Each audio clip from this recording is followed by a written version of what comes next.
The women you can get easy, you don't want. The ones you want, you can't get. And then if you get them, you get a disease. The ones that are so easy to get, you wind up with a disease. It's like 2 days later, you're in a urologist, and you pray for the best case scenario, a urinary tract infection, non-specific urinary tract infection. Whew, thank God. Non-specific VT, because if it's specific, you're in trouble.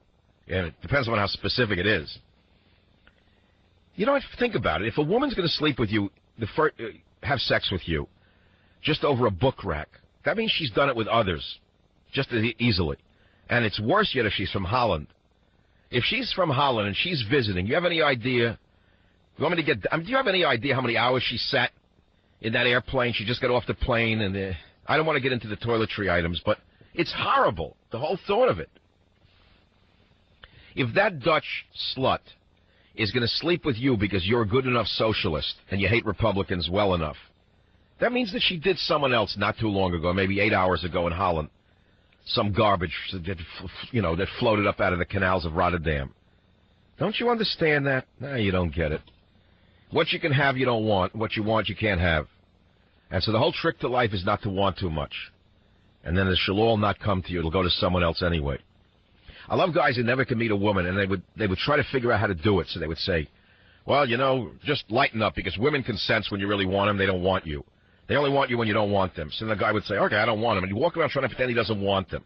Meanwhile, his anxiety level went up even higher, and like a stench came off him where they could see you from 100 yards away. Oh, here comes a guy who's so horny, man. He's pretending he doesn't want us. And they would cross the street 4 corners into traffic to avoid this guy. Then the guys who really do have women, I'm talking about the sex maniac kind of guys who score a lot. This is a phenomenal fact of life. You don't know about this stuff unless you're very, you got to be an older rogue lion to understand all of this. The guys who get girls easily usually have a lot of girls. And women, somehow, it's a strange phenomenon, can, smell? I hate to say that.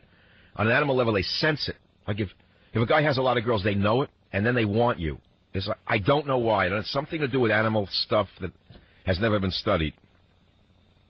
But the guys who can't get a girl never can get a girl. In other words, it's a descending loss. It keeps getting worse. The guys who can't get a girl, no matter what they do, hair transplants, lip transplants, penis implants, new skin, no matter what, elevator shoes, new clothing, Versace, it doesn't matter. They're not going to get a girl. It does not matter. They won't get them. Then the other guy hasn't, he doesn't have money or anything. He just got a sex appeal of some kind. And here's the whack-out weird thing about sex appeal. It takes a whole lifetime to figure out. Like when you hit 35 and, you first see your gray hairs and your stomach gets a little flabby no matter what you do and you think it's all over. No, that's when it's just beginning. Women don't like perfect guys.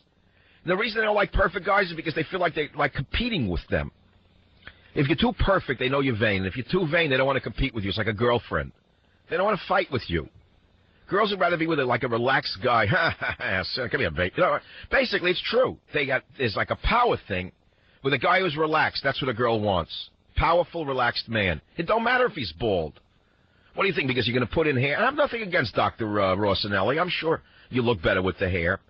But you're not going to get more women because you put in hair. It has nothing to do with that. It's something to do with hormones and... Anyway, you get the picture.